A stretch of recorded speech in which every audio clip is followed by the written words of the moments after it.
para una sociedad que no se sabe enferma.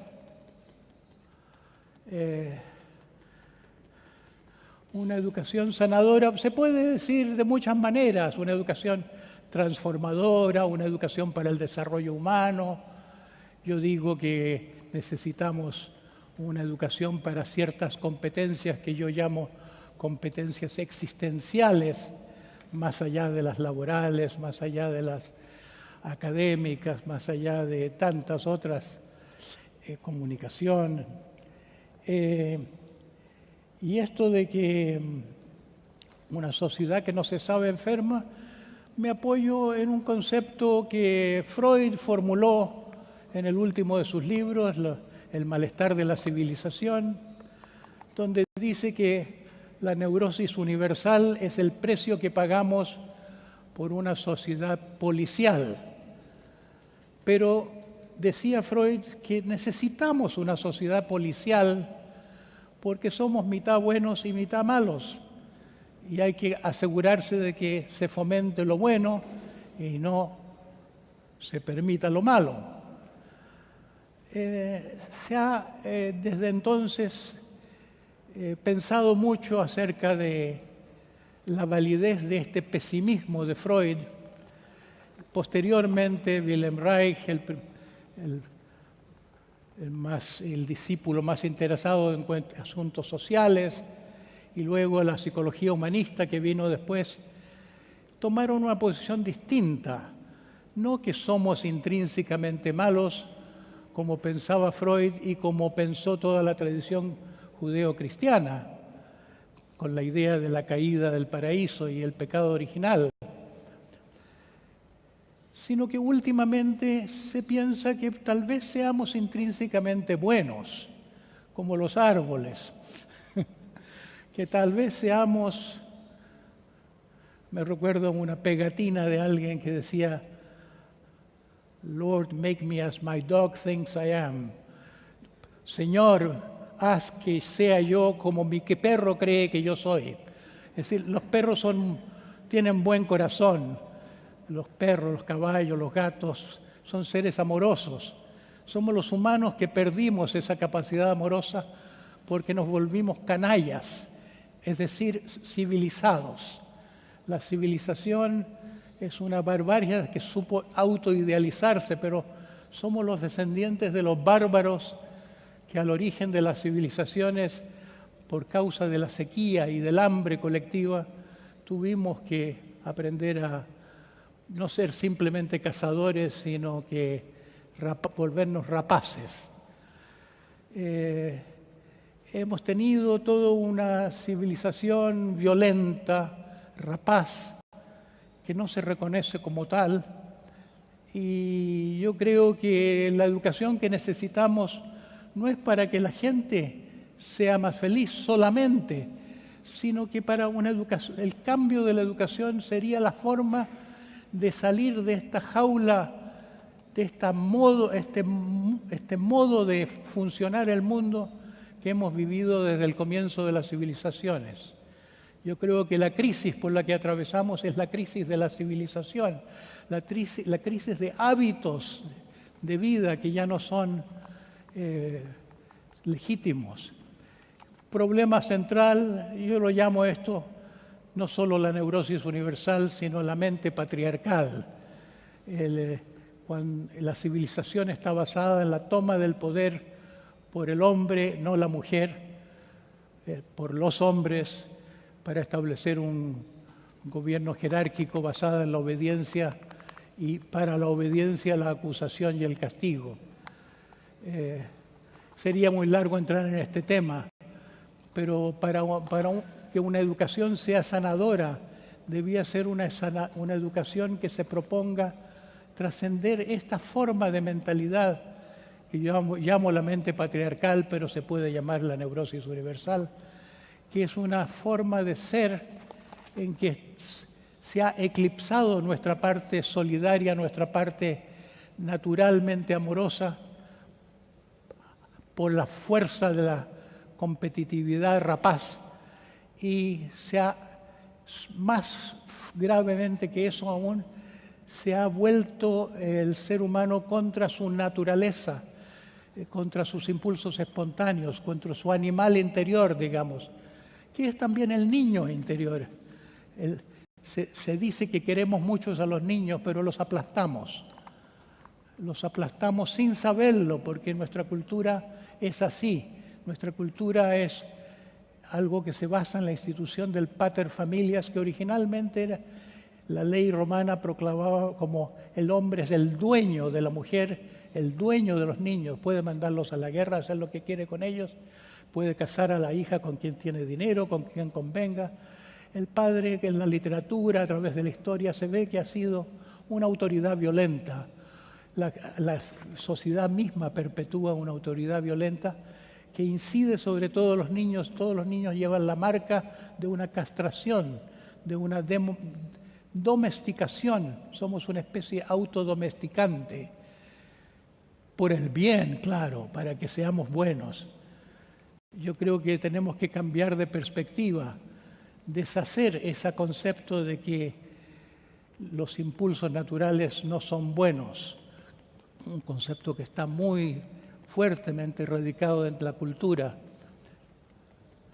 Aunque Nietzsche fue el primero en criticarlo, decía, ya nos hemos preocupado mucho de no pecar contra el cielo, ahora tendríamos que empezar a preocuparnos de no pecar contra la tierra, contra lo corporal, contra el cuerpo, contra lo natural.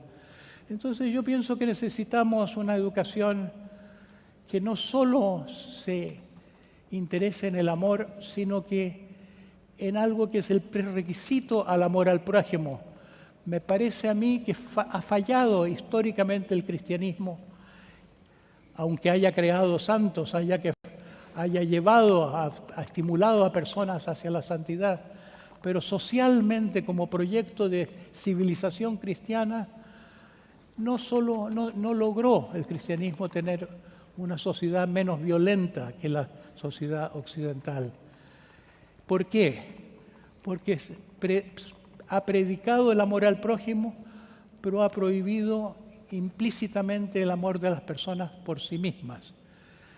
No tenemos un amor verdadero hacia nosotros mismos, aunque no lo sabemos por falta de autoconocimiento, por ignorancia. Somos capataces duros de nosotros mismos. Nos tratamos como maestros de esclavos a nosotros mismos. Nos explotamos para nuestra vanidad o para una promoción. Nos despreciamos a nosotros mismos, nos culpamos a nosotros mismos. Estamos llenos de todas esas cosas que se ven en todas las neurosis individuales, en la psicología. El papel de la psicología ha sido en parte desculpabilizar a las personas individualmente por sus deseos, para que puedan integrarlos en su vida, para sacar de sus deseos a la luz de la conciencia. Entonces necesitamos la liberación no solo de la madre interior, que es nuestro cerebro medio, materno, relacional, sino que el hijo interior, que es nuestro cerebro instintivo, nuestro cerebro reptiliano, digamos. Y eso sería una educación que tenga un espíritu no represivo, sino un espíritu, podríamos llamarlo dionisíaco, en nombre de la primera de las religiones que tuvo Europa antes de los dioses olímpicos. La religión de Dionisio era la religión de lo natural. ¿Cómo se podría llegar? No es demasiado utópico pensar en una educación para la libertad, para el amor, para la sabiduría. ¿Quién va a educar a tales educadores? ¿Quién va a formar a las personas que impartan esta educación? Yo creo que esta es la prioridad, la formación de formadores que sepan transmitir valores, que sepan transmitir ser, que sepan transmitir estas competencias existenciales como el amor al prójimo o el autoconocimiento,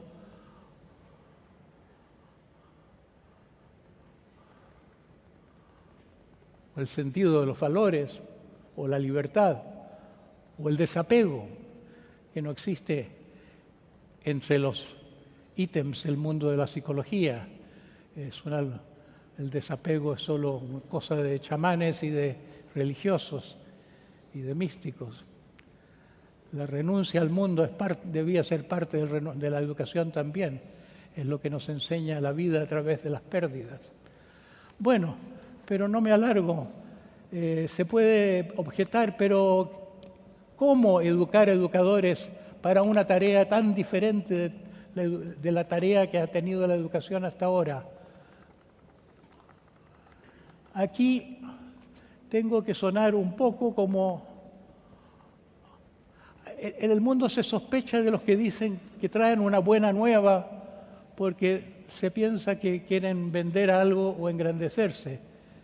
Pero creo que la labor de mi vida a través de unos 50 años es refinar y refinar un método de trabajo en grupos para la transformación de las personas, que primero lo compartí con mis amigos y mi familia, luego se dio a conocer entre los terapeutas como un modo para la formación de terapeutas, y por último me he interesado en llevarlo a la educación. Funciona perfectamente, son muchísimos los educadores en muchos continentes y países que han pasado por este proceso y entusiastamente hablan de cómo les significó a veces un antes y después en la vida, pero nunca se ha interesado en esto ninguna autoridad, ninguna universidad, ningún gobierno. Y es mi esperanza de que Chile pudiera querer, por lo menos tener la curiosidad de plantear un proyecto piloto de esto que es como un complemento a la educación académica, a lo que ofrece aquí el Instituto Pedagógico, que se pudieran combinar la educación tradicional con este complemento para la formación emocional y psicoespiritual, diría yo, de una educación sanadora. Para mí, que estoy ya bastante viejo, sería sentirme que la semilla que vengo cultivando desde mucho tiempo cayó en tierra. Y no dejo de tener la ilusión que este país, ya que esta es una invitación del gobierno mismo, se vuelva un país pionero, haciendo esa reforma que es muy difícil porque la institución burocrática, todas las burocracias empiezan queriendo servir a algo, pero terminan sirviéndose a sí mismas. No sé cómo